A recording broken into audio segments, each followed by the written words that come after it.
নমস্কার, শুভ সন্ধ্যা। নিউজ ভ্যানগার্ডের পর্দায় আপনাদের প্রত্যেককে স্বাগত জানাচ্ছি। এই মুহূর্তে আপনাদের সাথে আমি রয়েছি অঙ্কিতা। চোখ রাখছি এই মুহূর্তের গুরুত্বপূর্ণ সংবাদের দিকে।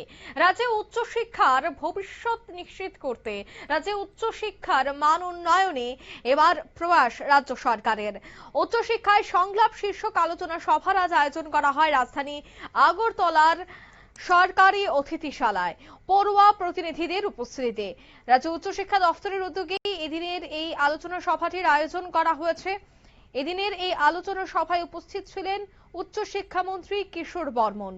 মূলত উচ্চশিক্ষায় ভবিষ্যৎ নির্মাণের এক একান্ত প্রয়াস। স্টেট গেস্ট হাউসের সোনারতরীতে উচ্চশিক্ষা সংলাপ অনুষ্ঠানটিকে কেন্দ্র করে কিশোর বর্মন বলেন যে আমরা ইতিহাসের সাক্ষী হতে চলেছি। উচ্চশিক্ষার ইতিহাসে প্রথম প্রয়াস। উচ্চশিক্ষায় সার্বিক বিকাশ সমস্যা কি আছে তা সমাধান কিভাবে হতে পারে, এই সংলাপের মাধ্যমে মুক্তমানের আলোচনা যা উঠে আসবে তা উচ্চশিক্ষা বিকাশে গুরুত্বপূর্ণ ভূমিকা নেবে।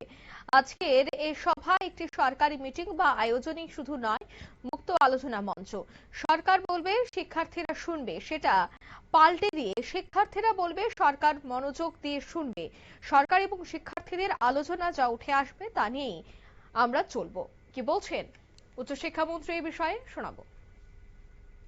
দেখেন, ইতিমধ্যেই শিক্ষক স্বল্পতার যে বিষয়গুলো আছে সেটা আমাদের অলরেডি আপনারা দেখেছেন টিপিএসসির মাধ্যমে অলরেডি আমরা শিক্ষক নিয়োগ সেখানে শুরু হয়ে গেছে। 200 জনের প্রক্রিয়া এখন চলছে খুব তাড়াতাড়ি। তার মধ্যে ফার্স্ট লিস্ট এবং সেকেন্ড লিস্ট প্রিপেয়ার করে টিপিএসসি দিয়ে দিয়েছেন। তাদের নিয়োগ প্রক্রিয়া সম্পন্ন হয়ে যাবে এবং আরো প্রক্রিয়াধীন আরো 201 জনের টিচার নিয়োগের প্রক্রিয়াধীন আছে। সেটা শেষ হলে আবার টিপিএসসি সেটাও শুরু করবেন। তা আপাতত 401 জন প্রফেসর সেখানে নিয়োগ হবে।